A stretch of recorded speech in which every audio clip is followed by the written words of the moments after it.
बात की जाए तो लगभग 64% मतदान तीनों हो चुका है।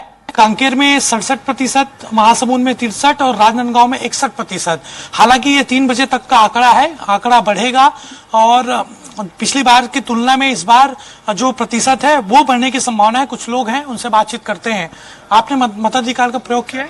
मतदान कर लिया हूँ मैं। क्या मुद्दे जहन में रखे आपने, किस मुद्दे के आधार पर वोट डाला है? सबसे पहले तो नरेंद्र मोदी जी है, प्रधानमंत्री है, इसके आधार पर वोट डाला गया है। फिर प्रधानमंत्री आवास योजना है, महतारी वंदना योजना है। मोदी बड़ा फैक्टर है, वो सबसे बड़ा फैक्टर मोदी ही है। क्योंकि प्रधानमंत्री वो रहेंगे तो देश का विकास निश्चित है। 10 साल से देख रहे हैं देश का विकास हो रहा है और काफी हद तक हर जगह सुखमय वातावरण है। इसको देखते हुए, मोदी जी को ही देखते हुए वोट दिया गया है यहाँ पे। दादा आपका क्या नाम है? रमेश गुप्ता जी। डाल दी। इस मुद्दे के आधार पर वोट दिया है? मोदी जी, बस एक ही नाम, 422 सीट। वो तो 400 पार का बोल। हाँ, 422। आपका क्या नाम है? जगदीश गुप्ता। आपने किसको वोट दिया है? मैंने कांग्रेस को वोट दिया है। वजह कि 1 लाख सभी को मिलेगा और कांग्रेस सरकार आने सब लोग खुश रहेंगे। हम सिर्फ ना राहुल गांधी को प्रधानमंत्री की। यहाँ से जीत किसकी होगी? यहाँ से जीत होगी भूपेश सरकार की। मुद्दे क्या रहे चुनाव के दौरान, क्यों जीत होगी? मुद्दे होगी महंगाई है, गैस सिलेंडर है, लोग परेशान है, इसी मुद्दे जीतेंगे। बीजेपी वाले तो ढेबर अकबर का मुद्दा ले आए हैं। अब उसका अलग प्रॉब्लम है बीजेपी वाला का, वो जाने। हम थोड़ी बोल पाएंगे, बीजेपी वाले कुछ भी बोल सकते हैं। आपका क्या नाम है? नारायण गुप्ता कमरदा। क्या मुद्दे रहे पूरे लोकसभा चुनाव के दौरान और आज किस मुद्दे के आधार पर वोट आपने डाला है? मोदी जी अपने आप में एक ऐसा चेहरा है जिनका एक मुद्दा ही है, जिनका एक विजन है, सबका विकास सबके साथ।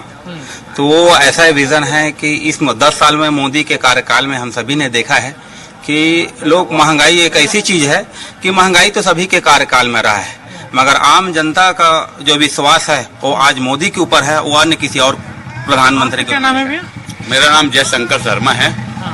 जैसे कि भाई साहब ने कहा 1 लाख रुपया कांग्रेस सरकार में मिलने वाला है, जिसका लीडर खुद क्या उनके मन में है क्या नहीं, आलू से सोना, 25 रुपया लीटर आटा, जिसका खुद का कुछ भविष्य नहीं है, वो लोगों का भविष्य क्या बनाएगी। अब भाजपा की रही से बात, भाजपा सरकार जो बोला उसने करके दिखाया। महतारी वंदना का जो पैसा है, गरीबों का जो आवास है, सरकार बनते ही पहला काम हमारी मुख्यमंत्री ने किया है, वो गरीबों का आवास के लिए किया है।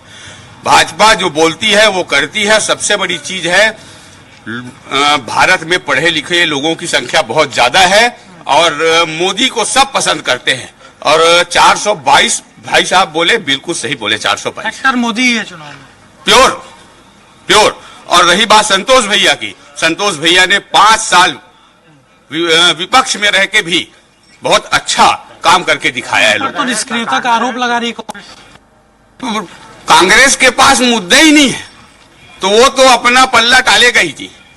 संतोष भैया जैसा हमारा जो सांसद है राजनांदगांव, वैसा सांसद नहीं मिल सकता लोगों को। सरल, सौम्य और प्रत्येक गरीब के साथ खड़ा होने वाला हमारे संतोष भैया है।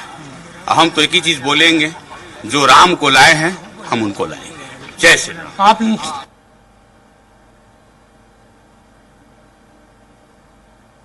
बनाए उनका विजन है ना, नरेंद्र मोदी के साथ में ही देश का भविष्य उज्जवल है, उसके बिना देश का भविष्य का कोई ठिकाना नहीं है। तो देखिए, ये तमाम नेता थे, कुछ कांग्रेस के कार्यकर्ताओं से भी बात हमने की। मोदी एक बड़ा फैक्टर जरूर है, लेकिन मैंने जिस तरीके से पहले बताया था कि राजनांदगांव लोकसभा के कुछ ग्रामीण इलाके हैं, खासतौर पर मोहल्ला मानपुर, और वहां पर जो वोटिंग हुई है 70% से अधिक, और वहां पर गढ़ एक तरीके से कांग्रेस का माना जाता है। शहर में जरूर बीजेपी लीड ले सकती है, लेकिन टक्कर ग्रामीण इलाकों में होगा। इससे इनकार नहीं किया जा सकता कि पूर्व सीएम भूपेश बघेल ने उस इलाके में मेहनत की। हालांकि दोनों ने काफी मेहनत की, मेहनत का फल किसको मिलता है 4 जून के बाद पता चलेगा। जी बिल्कुल, जिस तरह से आपने मतदाताओं से यहाँ पर चर्चा की उससे ये साफ तौर पर समझ में आ रहा है कि ज्यादा से ज्यादा मतदाताओं के मन में प्रधानमंत्री नरेंद्र मोदी ही है, और जिस तरह से मोदी में माहौल हो गया है, देखने वाली बात होगी रिजल्ट्स क्या सामने आते हैं। ठीक है घनश्याम, आपका रुख करना चाहूंगी। इससे पहले हम चर्चा कर रहे थे मथुरा लोकसभा सीट की। यहाँ पर एक बार फिर से भारतीय जनता पार्टी ने हेमा मालिनी को अपना प्रत्याशी बनाया है। यहाँ पर सबसे कम वोटिंग प्रतिशत रिकॉर्ड किया गया है। कहीं ना कहीं चिंता की बात है भारतीय जनता पार्टी के लिए। भले ही बीजेपी दावा कर ले कि इस बार तीसरी बार भी हेमा मालिनी ताल ठोकती नजर आ रही है, क्या लगता है? बिल्कुल, लगातार अगर पूरे दिन बात करें टिसा जी, तो लगातार वो अभी भी दावा कर रही हैं कि जितने भी वोट पड़ रहे हैं वो भारतीय जनता पार्टी के फेवर में पड़ रहे हैं। और मथुरा एक ऐसी सीट है कि मथुरा के जरिए उत्तर प्रदेश ही नहीं पूरे देश भर में तमाम जगहों पे जहां पे हिंदू सेंटिमेंट की राजनीति होती है वहां पे भारतीय जनता पार्टी उसको भजाने की कोशिश करेगी और करती भी है। क्योंकि राजनीति करने का जो तरीका है भारतीय जनता पार्टी का वो बेहद अलग है।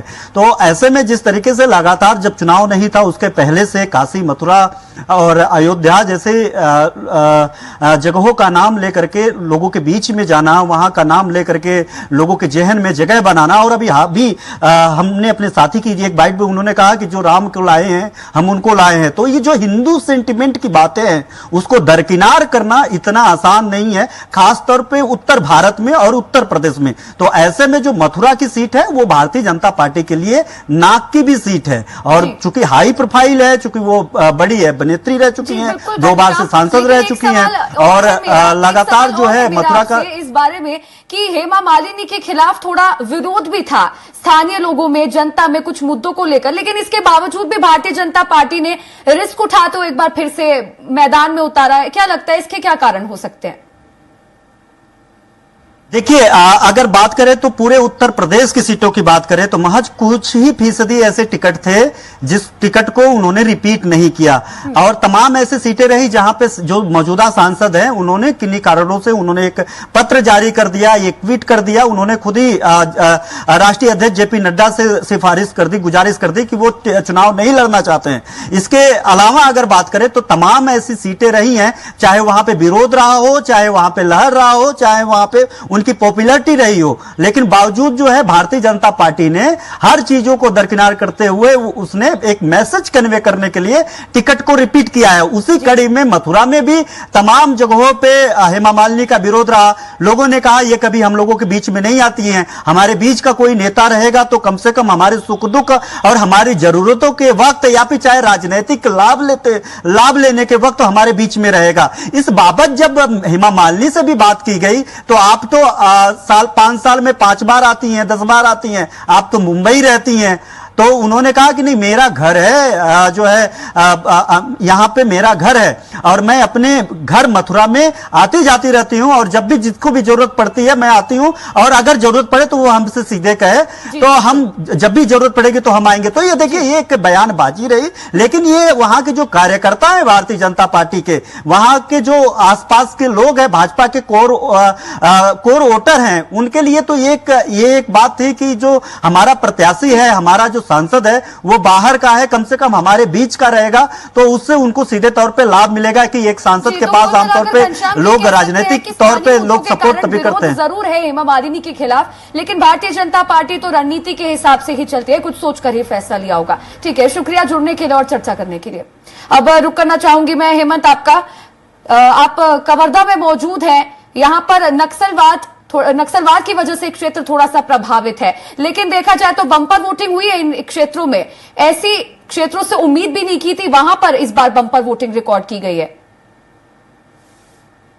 हाँ देखिए, निश्चित तौर पर, और मोहला मानपुर राजनांदगांव लोकसभा के अंतर्गत आता है, वहां पर कुछ जो एरिया है, क्षेत्र है, वो नक्सल प्रभावित हैं, नक्सल इफेक्ट हैं, लेकिन वहां पर जो तस्वीर निकलकर सामने आई, बड़ी संख्या में लोग सुबह से लोकतंत्र के महापर्व में हिस्सा लेने पहुंच रहे थे। 70% से अधिक मतदान वहां पर हुआ है मोहला मानपुर में, और उस इलाके को कांग्रेस का गढ़ भी माना जाता है। लेकिन बाकी जगहों पे बात की जाए तो जो शहर के इलाके हैं वहां पर थोड़ी जो वोटिंग प्रतिशत है उसमें कमी आई है, लेकिन जो फाइनल आंकड़े आएंगे, फाइनल आंकड़े के बाद निश्चित तौर पर जो वोट का प्रतिशत है वो बढ़ेगा, मतदान का प्रतिशत बढ़ेगा।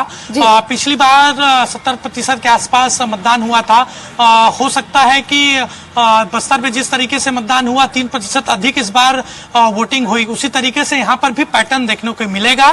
खास तौर पर जो कांकेर का इलाका है, कांकेर लोकसभा, क्योंकि 3 लोकसभा सीटों पर चुनाव हो रहा है। कांकेर लोकसभा सीट को लेकर ये खबर आई कि वहां पर सभी विधानसभाओं में 7 विधानसभाएं हैं, वहां पर सभी विधानसभाओं में अच्छी वोटिंग हुई है। सबसे ज्यादा जो केसकाल विधानसभा है वहां पर मतदान हुआ है, लोग घरों से निकलकर वहां पर पहुंच रहे थे। राजनांदगांव में भी बीच में दोपहर में थोड़ी जो वोटिंग प्रतिशत है वो कम हुई थी, वोटिंग स्लो हुआ था, लेकिन जैसे ही दिन ढलते गया, दिन आगे बढ़ते गया, प्रतिशत का आंकड़ा बढ़ा है। फिलहाल 60% से अधिक मतदान राजनांदगांव लोकसभा में हो, और इसका आंकड़ा, फाइनल आंकड़ा जब आएगा तो निश्चित तौर पर इसमें बढ़ोतरी देखी जाएगी। जी, तो कुल मिलाकर कहा जा सकता है कि बम्पर वोटिंग हुई है और नक्सलवाद प्रभावित क्षेत्रों में भी हुई है। लोगों ने निर्भीक होकर घरों से बाहर निकलकर वोटिंग की है और लोकतंत्र के मद्देनजर ये बेहद खुशी की बात है चुनाव आयोग की तरफ से भी। चलिए ठीक है, शुक्रिया जुड़ने के लिए और जानकारी साझा करने के लिए।